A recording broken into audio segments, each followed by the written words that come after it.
नमस्कार दोस्तों, आपका स्वागत है यूट्यूब चैनल डिक्टेशन क्लब में।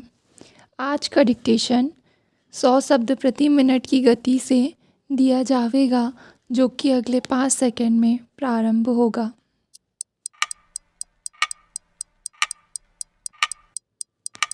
स्टार्ट। राष्ट्रपति ने गणतंत्र दिवस की पूर्व संध्या पर राष्ट्र के नाम एक संदेश प्रसारित करते हुए कहा कि हमारी कोई समस्या चाहे कितनी भी जटिल क्यों ना हो, ऐसी नहीं है जिसका समाधान ना हो सके। आवश्यकता केवल इस बात की है कि हम मिलकर काम में जुट जाएं। उन्होंने जनता का आह्वान करते हुए कहा, आइए हम सब कंधे से कंधा मिलाकर और इस आशा और आत्मविश्वास के साथ आगे बढ़ें कि हम अवश्य सफल होंगे। Stop para. राष्ट्रपति ने अपने भाषण में कहा कि कल हम अपना गणतंत्र दिवस मनाएंगे और मैं भारत में और बाहर रहने वाले सभी भारतीयों को अपनी शुभकामनाएं देता हूँ। इस घटनापूर्ण वर्ष में हमारे सामने कई बड़े और जटिल काम आए। कई मुश्किलों के बावजूद राष्ट्र निर्माण के काम में हमने बहुत कुछ हासिल किया है, पर इस कारण ना तो हमें हाथ पर हाथ रखकर बैठ जाना चाहिए और ना ही हमें निराश होना चाहिए। अगर कोई कहे कि हमारे देशवासियों को सुखी और समृद्ध बनाने के लिए आवश्यक कई सामाजिक और आर्थिक गतिविधियां जटिल नहीं हैं, तो यह अपने आप को छलना होगा। पर इतिहास के इस नाजुक मोड़ पर ना तो हमें हताश होना चाहिए और ना अपने ऊपर विश्वास खोना चाहिए। इसलिए जब हम एक नए दशक में प्रवेश कर रहे हैं, तब इस आत्मविश्वास और निश्चय के साथ हमें आगे बढ़ना चाहिए कि हम यशस्वी होंगे। भविष्य में जो चुनौतियां हैं, उनका हमें एक महान राष्ट्र के अनुरूप साहस और संकल्प से मुकाबला करना चाहिए। शांति और संपन्नता का नया युग लाने के लिए यह आवश्यक है कि जो कुछ अवसर हमें मिले, हम उनका फ़ायदा उठाएं। Stop para. संसद का चुनाव शांतिपूर्ण और व्यवस्थित ढंग से पूरा हो गया है। यह एक विशाल व जटिल काम था और इसकी सराहना सारे संसार में हुई है। यह काम इसलिए सफल हो सका क्योंकि हमारा लोकतंत्र में अटूट विश्वास है और हम यह भी मानते हैं कि मतदान से सत्ता का हस्तांतरण सहजता से और शांतिपूर्ण ढंग से हो सकता है। यह हमारे देशवासियों की सूझबूझ का सबूत है। Stop para. हमने दुनिया को यह दिखा दिया कि हमारे मतदाता की राय अपनी खुद की होती है। हमारे देश के इतिहास में यह चुनाव एक नए सीमा चिन्ह के रूप में याद रहेगा और आने वाली पीढ़ियों को इस बात से प्रेरणा मिलेगी कि हमने एक समझदार राष्ट्र के रूप में व्यवहार किया। हमारे मतदाता इस बात के लिए बधाई के पात्र हैं कि उन्होंने मतदान करते समय भय और पक्षपात की भावना से दूर रहकर शांतिपूर्ण ढंग से अपना वोट दिया। यह लोकतंत्र की गौरवशाली परंपरा के अनुरूप है। Stop para. भविष्य में हमारे सामने जो काम आएंगे, उनके लिए यह आवश्यक है कि हमारे अंदर अनुशासन हो और उद्देश्य प्राप्त करने की प्रबल इच्छा भी। इस प्रकार की जागरूकता से देश की सेवा में हमारा समुचित उपयोग हो सकेगा। भविष्य अंधकारमय भले ही लगे, पर अगर हम देखें तो प्रकाश की किरणें भी सामने हैं। आइए हम सब कंधे से कंधा मिलाकर इस आशा और आत्मविश्वास के साथ आगे बढ़ें कि हम अवश्य सफल होंगे।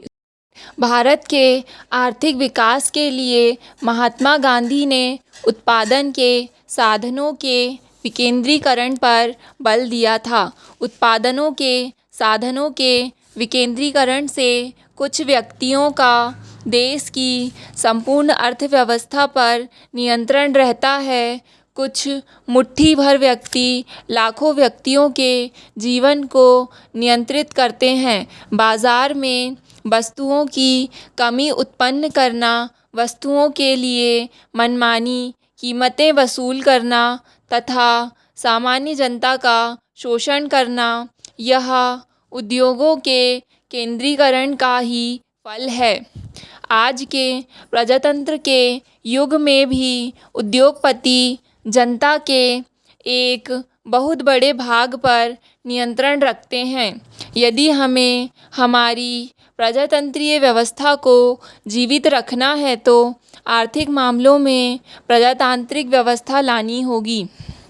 उत्पादन के साधनों का विकेंद्रीकरण आर्थिक प्रजातंत्र लाने का एक साधन है। Stop para. उद्योग के केंद्रीकरण के फलस्वरूप बड़ी बड़ी मशीनों से माल निर्माण करने योग्य छोटी छोटी मशीनों का उत्पादन बड़े पैमाने पर किया जाना संभव होगा।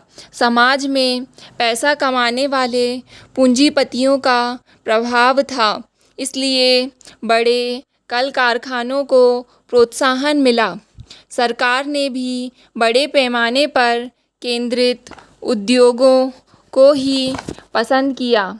इसका एक दूसरा कारण यह भी था कि संरक्षण अथवा युद्ध हेतु इन केंद्रित उद्योगों की आवश्यकता थी।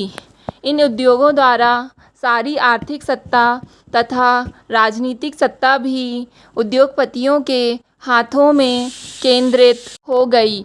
इस प्रकार सरकार तथा लाभ कमाने के लिए व्यापार करने वाले उद्योगपतियों द्वारा आधुनिक समाज के भस्मासुर को पैदा किया गया तथा समाज के सत्ता, मुनाफा तथा युद्ध के लक्ष्यों को अपनाकर शांति, सद्भावना, सहकार, स्वतंत्रता और बंधुत्व के लक्ष्यों की अवहेलना की। Stop para. गांधी जी के अनुसार बड़े उद्योगों पर आधारित अर्थव्यवस्था पर हिंसा अवश्यंभावी है। उद्योगों को चलाने के लिए कच्चा माल तथा बाजार को अपने उद्योगों के संचालन के लिए नियंत्रित करना चाहता है तो वह हिंसा का सहारा लेता है तथा उद्योगों के विकास का परिणाम हिंसा पर आधारित अर्थव्यवस्था होती है। जिन्हें